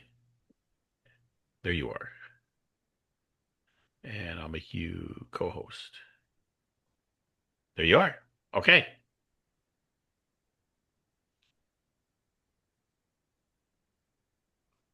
Yeah, so I took the Cynefin framework and I made it into audible examples, if that makes sense. So with my high school students, I used Boomwhacker. So if anybody doesn't know what those are, they're very large, colorful tubes, and you hit them either on yourself, on the floor. My kids like hitting each other with them. But each one is tied to a specific pitch. But you can use Orff percussion keyboards, handbells, literally anything, as long as you can have individual pitches. So I first started with the simple. So I instructed students to grab a red tube and an orange tube. So on the keyboard, these are notes that are right next to each other. So with their sound waves, they form a very dissonant sound when they are played together, which means they do not sound good. They sound very bad. They make your hair stand up on end, kind of a thing. So I instructed kids to grab a red and an orange tube and to play them at the same time, which immediately they're going to be like, please, dear God, no, these are going to sound terrible. And the prompt was to make it sound consonant or to sound good. So kids had to decide like, okay, well, which tubes are we not going to play? So it's either I'm going to continue playing the red tube or I'm going to continue playing the orange tube, but I am definitely not playing them both at the same time, kind of a thing. We then went up to complicated, which then I added more tubes to their collections. So now they've got red, orange, and green tubes, which now they just have more pitches to choose from. So now when they're prompted with the same prompt, they have a lot more options. So down here, you now have a lot of options for consonant examples, and you also have examples where they can sound very bad and not be good. So it's a matter of and they also had to join up with other students because they couldn't form a harmonies with themselves because they don't always have a green tube to harmonize with or a red tube to harmonize with. For complex, we added even more tubes. So as you kept going, you were just adding more and more pitches for them to choose from, which then gave some kids, none of them had a pitch that sounded good with others. So then you had some kids who were left out. You had some kids who had all of the pitches and they wanted to play all of them at the same time. If you have kids who are at the higher level learners, so if you've got kids who are at like tier 4 learning, which if those of you who don't do anything with tiers, you've got the kid in the room here like, this is the expert. Go to this child before coming to me. You could add more on there saying like, make sure that your sounds sound good when you add to another group. So maybe you have a pairing that sounds good, but now you got to add your pairing on top of another pairing. Then the chaotic one. This was by far my favorite. So I added even more tubes to them and I instructed that they form a triad. So a triad is at least 3 notes. And of all the tubes I gave them, there was only 2 options that they could do where they would be a major triad, which is exactly what I was asking for. However, when they went to go play them, I just went and grabbed a random note. I did not pay attention to whatever it was. And with zero reasoning, I played that random note at the same time as their chord without them knowing that I was going to do that at all, making it completely chaotic. And they're like, how dare you make our triad sound bad? I went, well, I didn't know it would sound bad. I just grabbed a random note, kind of a thing. And once we went through all of these, we really connected each instance to something both in the music program as well as something that might happen elsewhere in their school day or in just life in general, and what kind of instances can pop up from those. So it was really kind of cool to give them this very like simple way of understanding that without going like, now if you were to go to the bus stop and miss your bus, what would you do? Kind of thing. So it's kind of cool. No, it brings it to a whole different level, and it employs a, a a sense that they're probably underusing, um, but um, but it's like a high bandwidth sense to the brain because when we hear something, it's kind of a shortcut to emotions. Yeah, and I thought it was kind of cool because is very reliant on that it sounds good because it feels good, Mhm. kind of thing. So whenever you make a decision, you should feel good about that decision, or at least feel the best about the decision. So I really liked this instance as well because dissonant harmonies really jar you. Mhm. Like that's why they use them, in horror flicks all the time. Like they are meant to cause suspense and mayhem within your soul. So to really add that added layer of something that sounds good and feels good versus something that sounds jarring and feels jarring. I really like this because like what we talked about in the last class about having like an anti-fragile system, like you're kind of creating it through this activity. You're allowing them to process those big emotions of things going chaotic real fast without any explanation and them having to work through those feelings and through that problem. Like it's really taking that whole conversation and putting it into practice in a way that I would never have thought of. And I it's really intriguing. I love it. Thank you. I thought it was fabulous. The whole time, well, first of all, I had to look it up, what you were talking about. I'd never heard of it. And they're not cheap, I'll just tell you, No, because they're I'm like, not. Yeah. I kind of maybe want some of those. No.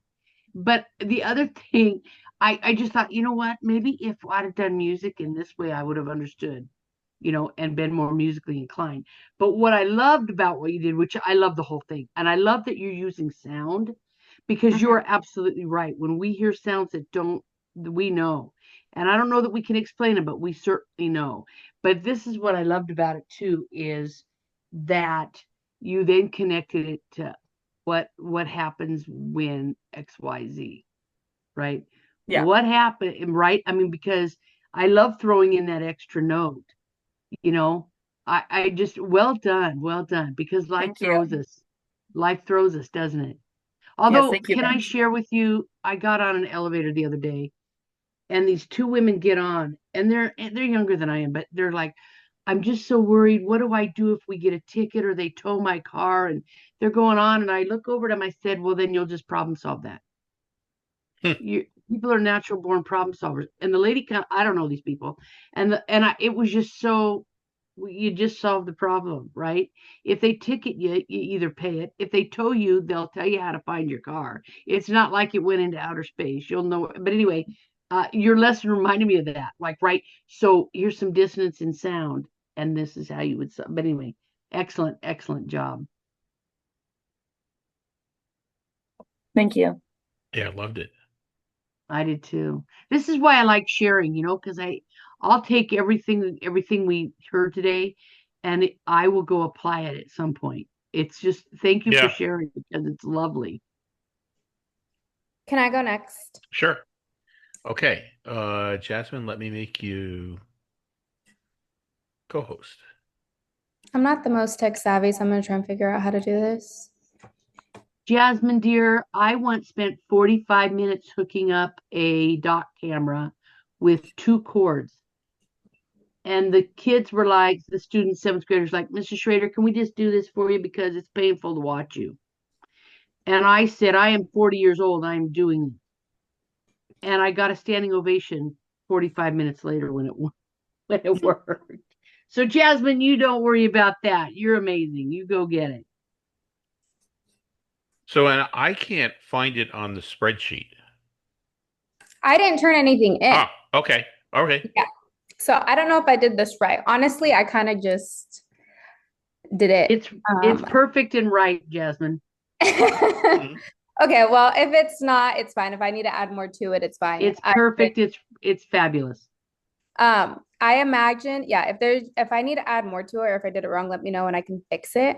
But yeah, I didn't turn anything in because it was kind of a last minute thing, but I had a cute idea in my head, and I used to be a kindergarten teacher for 3 years. I'm just gonna hit allow because I think Straight to heaven, anybody dealing with kindergartners. And what we're seeing is your emails. I don't know, is that what you wanted to share? No. Well, I don't know. I've seen the apple pie taquitos in the subject, Mitch, and I'm thinking, Right. That sounds good. What do you see now? Your email. Your email. We see a recipe for apple pie. Let me see. And Jasmine, it looked great. Yeah. It's probably not my recipe, but Oh, there we There go. it is. Yes. Oh Okay. my God. I like to sing everything because that's how I remember everything. Who doesn't love Oompa Loompas? Wow. That's Oh my funny. God. That's good. When I first saw it, this is what I thought of. And so, oh, sorry, Mocha. So this is what I thought of. And like I said, I had a music teacher that taught me everything. Like I can tell you my 50 states. I can tell you like so many different things because I can sing it to you. So this is what it made me think of if I'm teaching kindergartners this. So I'll ask them about Charlie and the Chocolate Factory. Have you seen those little guys called the Oompa Loompas? Okay, well, we're going to be talking about the Oodle Loompa today. And he's talking about observe, orient, decide, and action. And so I'm going to be a little mixy-maxy here because I'm going to bring in a SpongeBob beat. So I'm thinking of in the tune of SpongeBob the Fun Song. I don't know if you guys have all heard I'm sure you've all heard of SpongeBob, but the Fun Song where he's like, F is for friends who do stuff together, U is for you and me. That one. Tammy, you cannot tell me that you have not heard And that. is for anyone, anywhere at all. I know down here. Down SpongeBob, here but I've in the never deep heard. blue sea. Oh, Oh my God. Is it just me? yes. Now I'm feeling really bad It's a about generation myself. thing, you know? It came out and it was all we could ever watch. Yes. I've So never you can heard go of it, through but all I'm your- loving it. You can go through all your NASA stuff, but you need to watch SpongeBob. Apparently, I do. Okay, so I figured if we teach it in that theme, because most people usually know what it is, they can kind of follow along, but change the words so that it's kind of like SpongeBob. So it could be like, O is for observe, observe the other. O is for orientation. D is for decide. A is for action. Uda solves problems like me. So something That's like that. awesome. I love it. Kindergartners would love it. And then obviously we'll all sing it together. My picture was a little biased here because I couldn't find an overflowing chocolate river because apparently Google doesn't need an overflowing chocolate river.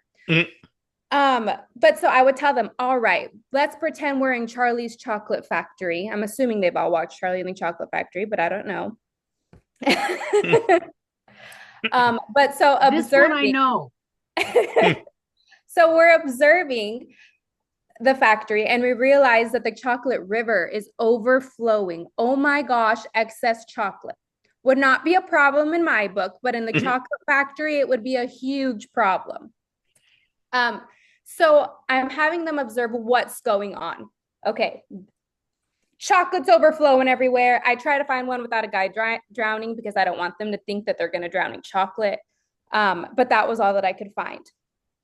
Okay, is that a problem? Yes, that is a problem. Overflowing chocolate river is definitely a problem. Okay, what was the next part in our song? O is for observe, O is for orient. Okay, orient. So we're thinking, all right, so we know there's a problem. We have an overflowing chocolate river. Okay, thinking, how can we stop this problem? What are thinking, what is causing this problem actually? This one might be a little bit trickier for kids to figure out, but if I'm guiding them, I could say, think about like when you turn on a sink and we put a towel at the bottom. What do you think is going to happen? Oh, the sink's going to overflow. Okay, so what caused that water to turn on in the first part? Oh, the little faucet handles, right? Well, the chocolate river in the chocolate factory also has one of those nozzles. It's a chocolate pump, and we turned it on. And you know what? I think we might have had this happen before. Somebody turned the pump on and forgot to turn it off. So guess what? We left it on and it's causing a problem. Again, not a problem for me, but might be for Charlie. Okay, decide. We are going to decide what might be a good idea to stop this overflowing chocolate. Maybe we can eat all the chocolate. That would be a great idea. Yes, but then we could probably also get cavities and we might get a tummy ache. And maybe we'll probably get too full to eat all the chocolate and it's just going to keep coming. Then we're going to have an even bigger problem. All right, decide. Maybe we just turn it off. That would be a great idea. So we're going to turn it off. Action. We got to do something. We're turning off the pump. But guess what? That's not going to be the only thing we're doing because we caused a problem. Now we also got to fix it. We turned it off, so we fixed part of the solution. Now what else do we need to do? We need to clean up all of the excess chocolate because guess what? If not, we're going to be stepping in chocolate. We're going to get stuck to the floor. Our shoes are going to get stuck. All the little jelly bean worms and gummy worms, jelly bean bugs, whatever. They're all going to get stuck and their home's going to be destroyed because there's just chocolate everywhere. So what can we do? We can all clean together. We can all solve this problem together. Okay, so let's go back through the steps. We'd go back. We observed there was an overflowing chocolate river. That's a problem. Orient, we thought about what would be causing this problem. Somebody left the pump on. The chocolate's not going to keep coming out of nowhere. Decide. We decided that we needed to fix this problem, and probably the best idea would be to turn it off. So we sprung into action and we turned it off, but our problem wasn't fully done because there was still chocolate everywhere. So we decided to work together to clean it up. Okay. What other problems can UDA solve? And we can go over different problems or we can say, okay, maybe there was no pump. What else could we do? And talk about different options or different problems that could happen in the chocolate factory. But guess what? UDA can solve problems outside the factory too. He can help you with problems at school. He can help you with problems at home, at your games, okay? And so anytime you need to go and anytime you need to solve a problem, you got 4 things to do. You have to observe, orient, decide, and act. And if you ever forget one of those steps, you can sing the song in your head or out loud for others too. And so I don't know if I'm missing anything, but that was kind of my little spiel of what I would give to my kindergartners and then give them an opportunity to solve or give me problems. We'll sing it again and then go through step by step and figure out how UDA would probably help us solve it. Stealing this, it's mine now. This is so good. I mean, I've been teaching kindergarten now for 13 years, and I'm telling, like, this is fantastic. I turn everything into a song. And what I also like, and I don't know if you know that you did this, but you were using your hands while you were explaining the OODA loop, and each thing that you said had a different hand motion. Oh yeah, Which if you've ever taught students who are multilingual or it's a strategy that you use, but it also happens to work with native English speakers. And if you're trying to get younger students to learn new or highly scientific terms, having your hands in motion to explain it was spot on. Thank you. And And that works at every grade level. I'm sorry. Yeah. If I seriously started doing the itsy bitsy spider with my fingers and asked you to join when you knew, everybody would join in. That was amazing. And I love the graphics. And I cannot believe I've never put UDA together with the Oompa Loompas. That's it. That is lovely, lovely. And Well, and by the way, I gotta get off the call because I gotta go look up this SpongeBob song I've never heard of. Thanks for shaming me. Fun song. Actually, yeah, if you want me to make it cuter and you guys to have it, then you can have it too. I'm not gonna lie, I kind of made it up when our friend was talking about his podcast, and I was like, what can I do? Oh, it's really good for having a limited time. Excellent. I was all like, what? I was like, there's no way. We got to try and do something that's just as cool. That's lovely. Chocolate is just as cool because I love chocolate. Well, most kids do. Yeah, a lot of them love those cavities too, so we got to solve that problem with UDA. Great. Yeah, so true. Okay, Mitch, that was amazing. So I can't wait for you to try this with the kids because they're going to love it. Yeah, Love the song. They're going to love the graphics. The example of the chocolate. Different things you can do with too much chocolate. Yeah, yeah, great work. Thank you. Okay, so we probably have time for one more person. Does somebody else want to go?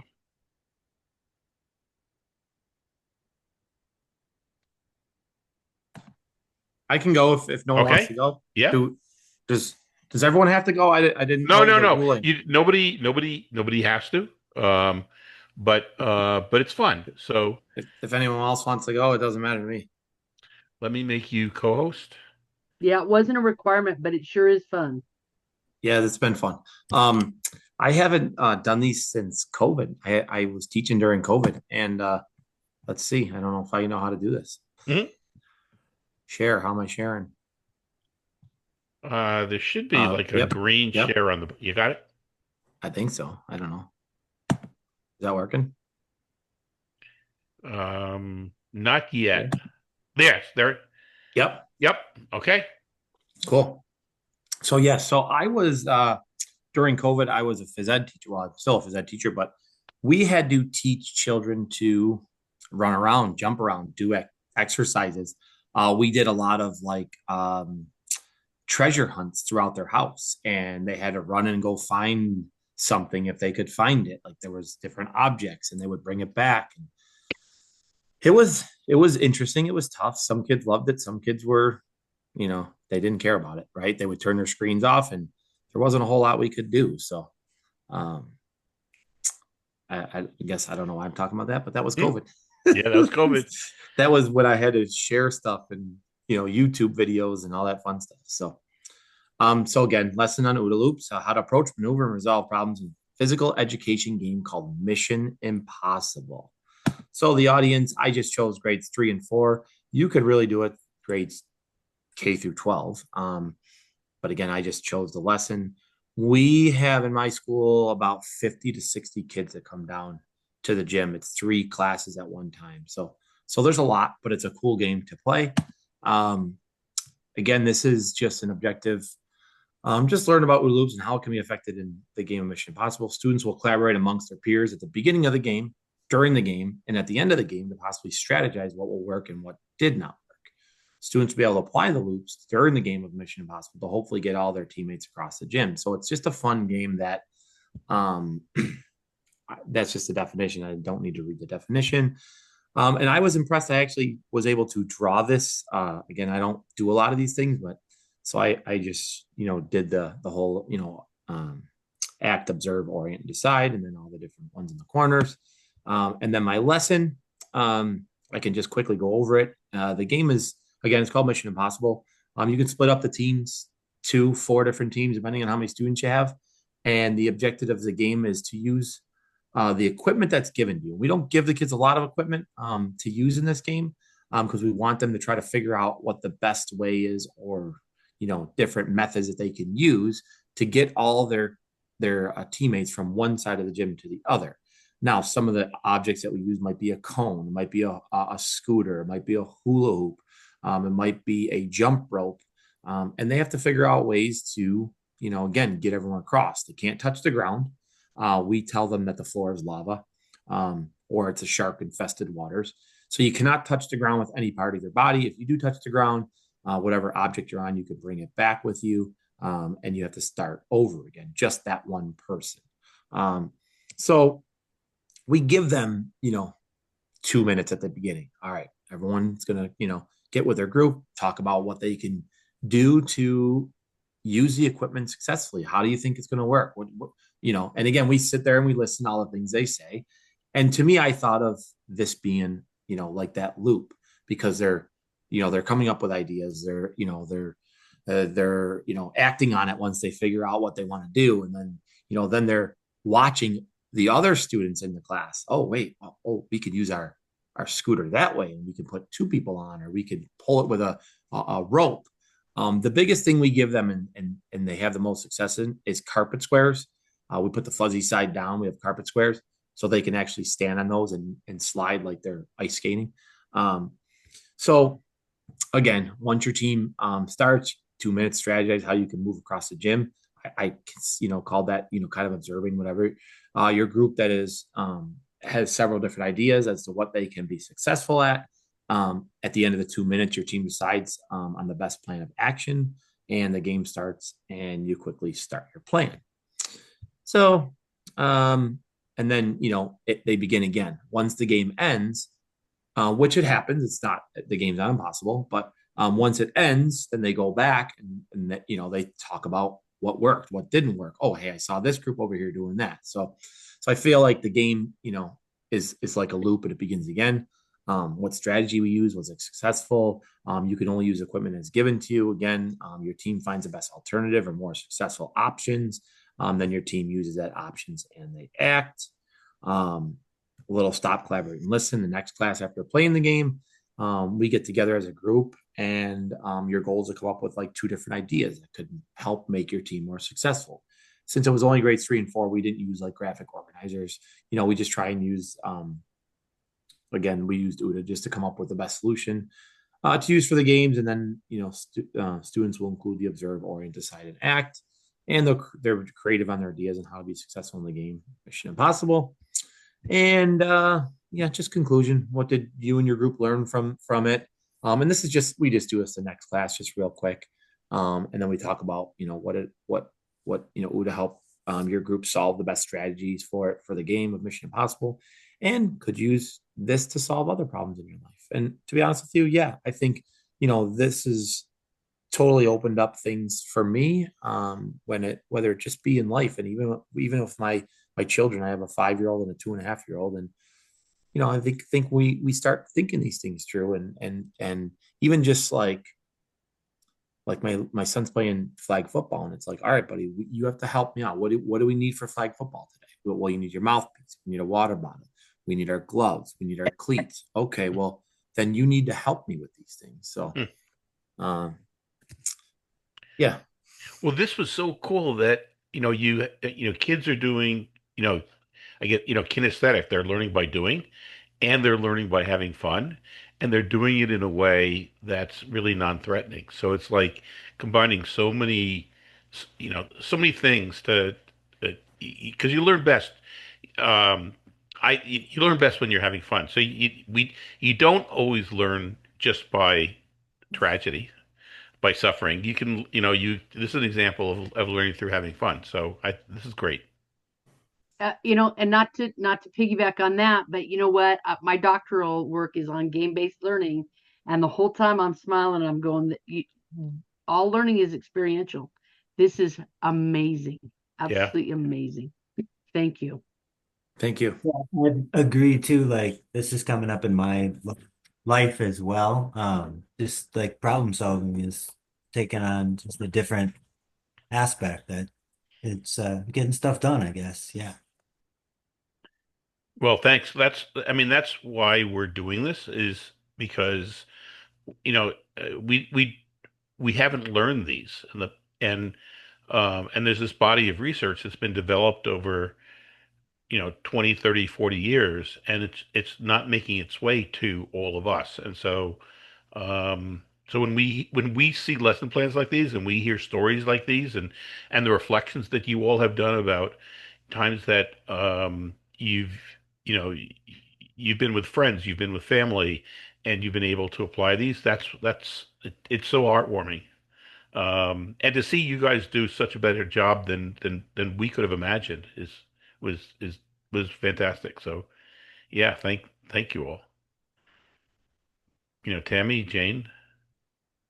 You know what? You guys are awesome and amazing. And Yeah. what I love about these workshops is when I come into them, my husband one day he says, "Hey, go learn something." And I said, "You realize I'm giving the workshop, right?" He goes, "Yeah," and the comment's the same, right? I learn way more from this workshop than I deliver. It's amazing. It's lovely. And what I love about all of you is that you're willing to share your perspective and your issues and your stuff.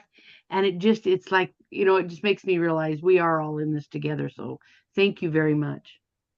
And I appreciate how everyone just took the time to delve into it and really like put it into perspective for themselves, like self-reflect and make it work for them. Like I saw a lot of people really connecting with the material in their own way and making it useful. And it's always such a pleasure to see. Because you're all rock stars, Yeah. superheroes. Okay, then I guess that's you know mind shifting too. and this is a succession. So thank you all so much. And we're going to be starting Mind Shifting 1 next week. And you all should also know, like, all the materials for Mind Shifting 1 are on that K-12 leaders and the links to the lessons there. So, you're welcome to attend, or you're welcome to watch the archives of any of the other classes, and you're welcome to use any of this material any way you want to. Because that's our goal, is to spread the word and to help people be able to problem solve better and to relate to others. So hope to see Thanks you you. all for Hope to being see you around. here. Yeah. Thanks for bringing your A game and your amazingness. So everybody have a great rest of the week. And Can I have a yes, quick question? Is that okay? of course. We need to pay for contact hours, so we'll Right. just do that now, and then just So what's good? So I'll just back up for a few different things. If you just take the course and you didn't want credit hours, the course is free, but the credit hours are awarded through ESD 113. Okay, And great. so sometime over the next, I'm going to leave the class open for at least a week. After I close the class, we then notify ESD 113 about the total number of hours, and somehow or other you get an email that says if you want the hours, this is how much you owe, and then you pay ESD 113. Okay, perfect. Okay. Yeah, All right, if you thanks so register much. through PD Enroller, it will have a whole prompt and everything. It's like a one click and you're done. It's really easy. Through PD Enroller. Okay, yeah, perfect. Correct. Thank you. Of course. Yeah, that's for the Washington people. New York is a little bit different, but that's for Washington. Yeah. Okay, great. Thanks for everything. You guys are awesome. Thank you. Thank you. Tammy, stay away from the bears.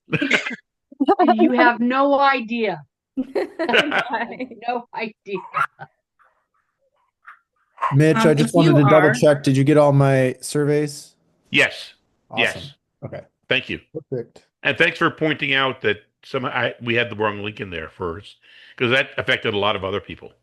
Yeah, I didn't see it until this morning when I Yep. had sent the email back, and then you said you didn't see it, and then I was like, oh, it says 2024 right on the email. That's So probably yeah, why. and in my defense, I wasn't the one who typed that in, but still, it's like I did do all the quality checks, so I could have caught that, but I didn't. It's We all just good. throw Mitch under the bus. It's Yeah. what we do. Thanks, Duncan. Yeah. You got my second one too, right? Yes. Yep. Okay. Yep. Awesome. Perfect. Did you get all of Okay. mine? Did you get it all? Yes. Yes. All right. All right. And I'm going to work on that. Getting you I that. think I was missing one or two surveys, and I just wanted to make sure that I like went back in, had those all turned in. Or to do them if they're not completed. So, let's see. I'm looking, Mitch, and I've got 3. You double exit when they do that, Yep. right? Yeah. Yep. I'm missing 3. But so that's But is that up to date? it may I have It to should check. be. I've been checking it. Hold on one second. I don't ever check the double X's because Mitch always does those. So, and I don't want to start confusing the issue. So it says it's really on Last our two. sheet it shows missing the fourth and the fifth one. Okay. So let me just see. Well, because tonight we don't That have sounds any right. Yeah. Yeah. Okay. So I Yeah. don't see the fifth one. Okay. Yep. I didn't get to that one. I'll make sure I get Okay. that one done. 4th and 5th. Let me see. Oh, Yeah, and I just went through all of the extra ones and marked off anybody that I saw. So okay. that has And I those don't big- I don't see the one Kimberly for session 4. Okay, so Christina, you fourth have and all fifth yours. one. Right. So session Okay. 4 and session 5, but the rest of them you have. Okay. Okay. Christina for has all hers. Okay. for like for the hours for New York, how does that work for like payment, like a certificate?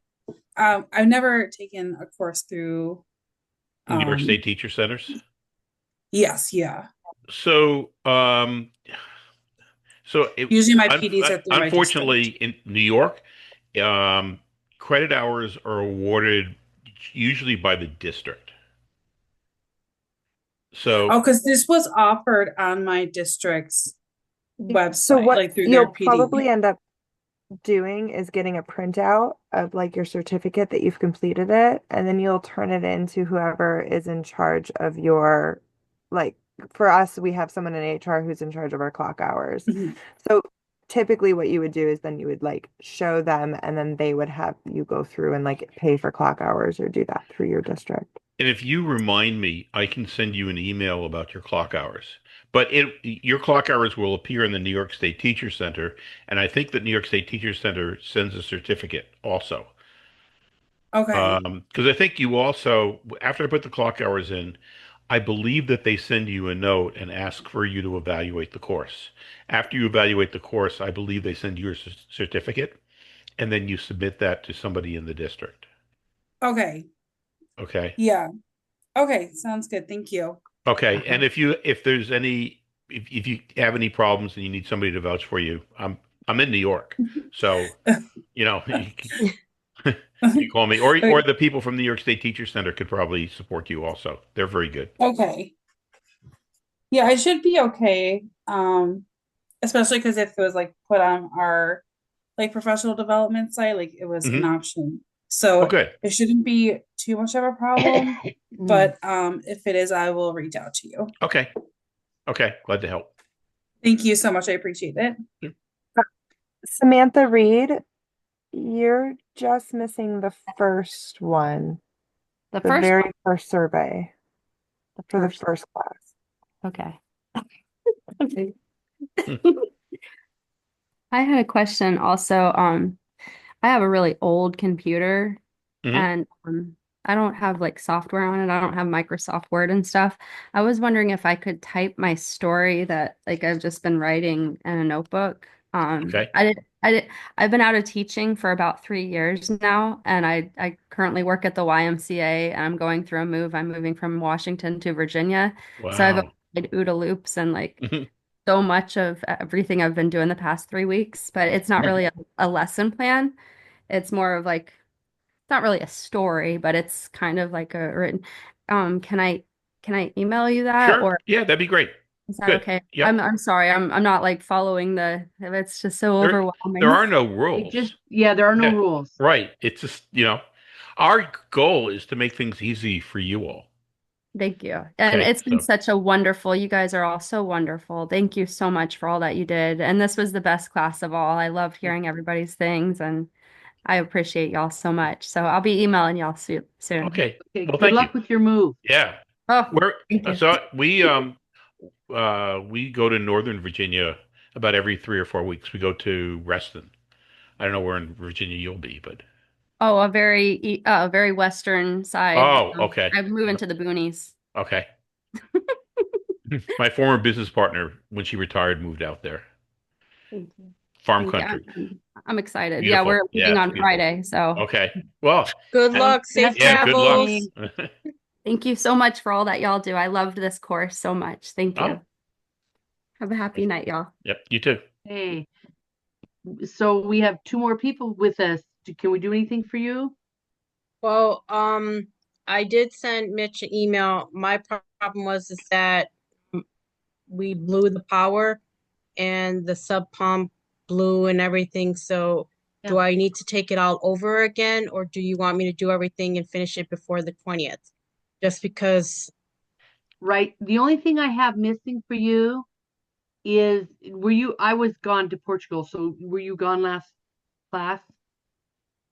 Yes. Okay, if you want to watch that video now that your internet's back up, and you just email one of us and we'll put your attendance in so that you can get your clock hours. And then the last two reflections I don't see listed here. Yeah, I know those will be the last two that I didn't. Just do them. Yeah, just do them. We'll note them and put them in here. So then the one big paper that I did, does that count for my lesson with all the different things, or do you want another one for OODA loops? So you seems to me you sent me you sent me something, right? Yeah, it was like a whole because I always do things ahead of time just Hmm. in case because I always think worst possible scenario. So I did have like a whole big thing, a lesson plan of everything of doing different Minecraft game because I Hmm. kind of do it with my nephew.